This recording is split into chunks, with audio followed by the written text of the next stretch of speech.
చేసింది చిన్న తప్పు కాదు, తీవ్రమైనదిగా భావించే ఐఏఎస్ సంతకాల ఫోర్జరీ కేసు. చట్టం కళ్లు కప్పి తిరగాలనుకున్నారు. తప్పించుకోవాలని చేయని ప్రయత్నమంటూ లేదు. కానీ అన్ని వైపుల నుంచి దారులు మూసుకుపోయాయి.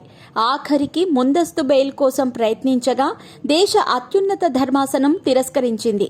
ఇక చేసేదేమీ లేక మేయర్ భర్త ఫోర్జరీ కేసులో ప్రధాన నిందితుడు జయవర్ధన్ కోర్టులో లొంగిపోయాడు. ఇన్నాళ్లు పరారీలో ఉన్న ఆయన ఎట్టకేలకు చట్టం చేతికి చిక్కారు. దీంతో 14 రోజుల రిమాండ్ విధించింది కోర్టు. ఇక ఈ కేసుతో సంబంధం ఉన్న కార్పొరేటర్ల అరెస్టుపై దృష్టి పెట్టారు పోలీసులు. నెల్లూరు జిల్లాలో ఐఏఎస్ అధికారుల సంతకాలు ఫోర్జరీ కేసు సంచలనం రేపిన సంగతి తెలిసిందే. ఇందులో కీలక నిందితుడైన జయవర్ధన్ లొంగిపోవడంతో కేసు కీలక స్థితికి చేరుకుంది. ప్రధానంగా ఐఏఎస్ల సంతకాల ఫోర్జరీ కేసులో అసలు సూత్రధారిగా అప్పటి నెల్లూరు ఎంపీ ఆదాల ప్రభాకర్ రెడ్డి పేరు వినిపిస్తోంది. ఆయన ఒత్తిడి చేయడంతోనే జయవర్ధన్ అధికారుల సంతకాలు ఫోర్జరీ చేశారని సమాచారం. ఇప్పుడు జయవర్ధన్ ని విచారిస్తే ఆదాల పేరు చెప్తారా లేదా అనేది ఆసక్తికరంగా మారింది. ఒకవేళ ఆదాల ప్రభాకర్ రెడ్డిని అరెస్ట్ చేస్తే ఒక సంచలనమే అవుతుంది. ఇప్పటి వరకు ఏ కేసులో కూడా ఆయన అరెస్ట్ అయిన దాఖలాలు లేవు.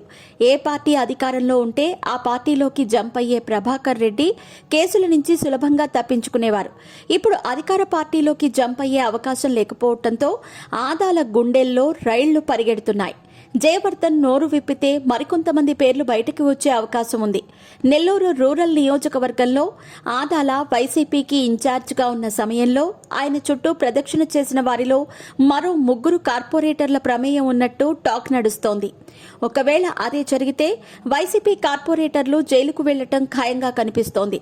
వైసీపీ అధినేత రాజకీయ జీవితం జైలులో ప్రారంభమైంది.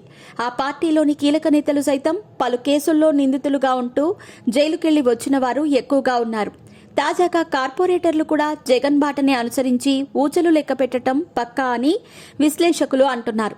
వైసీపీ అంతా నేరగాళ్లతో నిండిపోయిందనే సెటైర్లు సోషల్ మీడియాలో వినిపిస్తున్నాయి.